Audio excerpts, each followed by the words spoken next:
Trading mistake సిరీస్‌లో ఇది last mistake అనమాట. అదే ట్రేడింగ్ బుక్ పెట్టకపోవడం. అసలు ట్రేడింగ్ బుక్ ఎందుకు పెట్టాలి? ఎందుకు పెట్టాలో చెప్పనా? ఇప్పుడు ఎగ్జాంపుల్ మీరేదో స్ట్రాటజీ యూజ్ చేశారు. లేదంటే తెలుసో తెలియకో స్ట్రాటజీ అనేది యూజ్ చేసేసారనుకుందాం. సో, అది మనకెట్లా ప్రాఫిట్ వచ్చింది?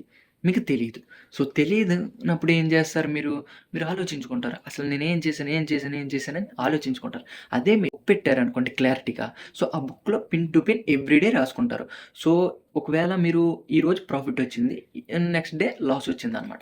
అప్పుడు మీకేం అర్థమవుద్ది? సో, ఈరోజు నేను ఇది చేయడం వల్ల నాకు ప్రాఫిట్ వచ్చింది. సో, నేను ఇది చేయడం వల్ల మిస్టేక్ వచ్చింది. సో, నెక్స్ట్ టైమ్ నేను ఇది రిపీట్ చేయకూడదని మీకు ఒక క్లారిటీ అనేది వస్తుందనమాట. ప్రతిదీ కూడా ఎవ్రీడే రాసుకోవడం వల్ల. సో, మీరేం చేస్తారు? మీకు ఎక్కడ లాస్ వచ్చిందో తెలీదు. ఎక్కడ ప్రాఫిట్ వచ్చిందో తెలీదు. అసలు నేను ఏ స్ట్రాటజీ యూజ్ చేశానో కూడా తెలీదు.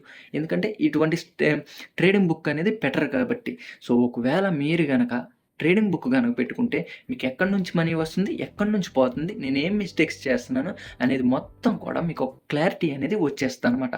సో, మీరు ఒక రూట్ మ్యాప్ అనేది ఏసేసుకోండి. ఆల్రెడీ ఒక బుక్ పెట్టేసుకొని, సో, నేను ఈరోజు ఈ స్ట్రాటజీ యూజ్ చేద్దాం అనుకుంటున్నాను. ఈ స్ట్రాటజీలో ఎంత ప్రాఫిట్ వచ్చింది, ఈ స్ట్రాటజీలో ఎంత లాస్ వచ్చింది. సో, నెక్స్ట్ టైమ్ నేను ఈ స్ట్రాటజీ యూజ్ చేయకపోవడమే మంచిది. ఎందుకంటే ముందు ట్రేడ్‌లో నాకు లాస్ వచ్చింది కాబట్టి, సో, నేను ఈ స్ట్రాటజీ అనేది యూజ్ చేయను. సో, ఇట్లా మీరు ఈ 9 మిస్టేక్స్‌లో 4 మిస్టేక్స్ గనక చేస్తూ ఉంటే, మీరు ట్రేడింగ్‌కి ఇంకా బిగినర్ అనే గుర్తుపెట్టుకోండి.